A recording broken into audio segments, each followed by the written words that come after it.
A local mom says the abuse of a popular prescription drug killed her son. Luann Kahn and the NBC10 investigators go undercover to expose a problem that some believe is feeding a rising death toll. What we caught outside of a methadone clinic stunned us and shows why this mother and others believe there must be change. And when I got to his apartment, there was blood running out of his mouth. October of 2006, Marti Hottenstein says she knew her son Karl was addicted to prescription painkillers. She says he'd been trying to get help, but believes the last thing he did was buy an illegal dose of methadone on the street. And my son was dead. And she believes it's because of activity like this. You see the money, you see something being handed over. This isn't some drug corner. This is Parkside Clinic in West Philadelphia. Inside, most are being treated for drug addiction. Outside, it appears some continue to feed that addiction.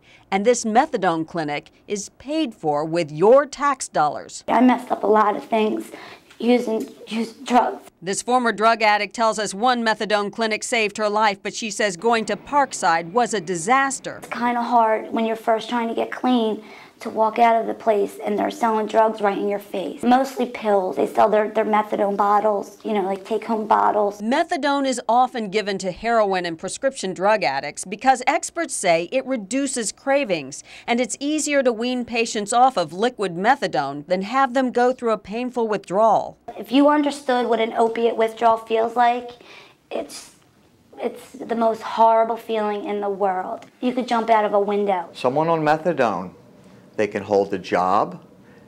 They're not committing as many illegal activities because they're not constantly thinking, where is their next shot, their next pill? Still, methadone is an addictive drug that can be deadly in the wrong dose or combined with other drugs. I don't think it's a secret. There has been an increase in methadone-related deaths. In 2006, there were 325 methadone-related deaths in Pennsylvania. Nationally, it's estimated the number of deaths connected to methadone has increased nearly 400% in recent years. Experts believe it's because there's more methadone available on the street, and this is one way it gets there. It's like another drug deal going down. They don't even hide this, for God's sakes. Mark Besden has just been assigned to a state task force to recommend tougher regulations for methadone clinics. We show him our undercover video at Parkside. We can't see exactly what pills are being sold here, but he says it's not unusual for some methadone patients to illegally sell their liquid methadone on the street,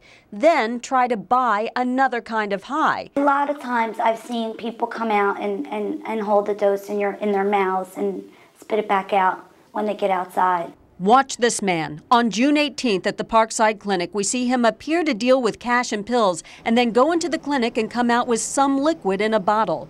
It could just be a drink, but he hands it to this woman who examines and shakes it, then finally takes a swig. It's the kind of suspicious activity that disturbs Marti Hottenstein the most. My son died from a liquid dose, which comes from clinics. Now, something strange happened shortly after we started surveillance. We received calls from people who said they were Parkside employees tipped off that we had this video. Oh, this has completely changed. Overnight, the NBC10 investigators saw a difference. Security guards outside on a regular basis, a police officer. The suspicious activity stopped. I'm doing a story about this clinic. Okay, can you come in inside yes. with me? We're told by the clinic program director that they knew we were doing a story, that they had been short on security staff and recently hired more people, improved their security cameras. She looked at our video and told us it was of concern. In a written statement, she says, Parkside does not condone or support illegal activities and has comprehensive processes in place to deter activity that might occur. This is not an admission that any Parkside clients have engaged in any unlawful activity. Marti Hottenstein believes it is exactly the kind of activity that happens too often at too many clinics and must be stopped to save lives. I would not want my worst enemy to ever find their child dead, and I will do everything it takes so another mother doesn't have to walk in my shoes. Marti Hottenstein single-handedly convinced the state of Pennsylvania to form a task force to review methadone regulations. For more information on that task force and support groups, go to our website at NBC10.com. For the investigators, Luann Kahn, NBC 10 News.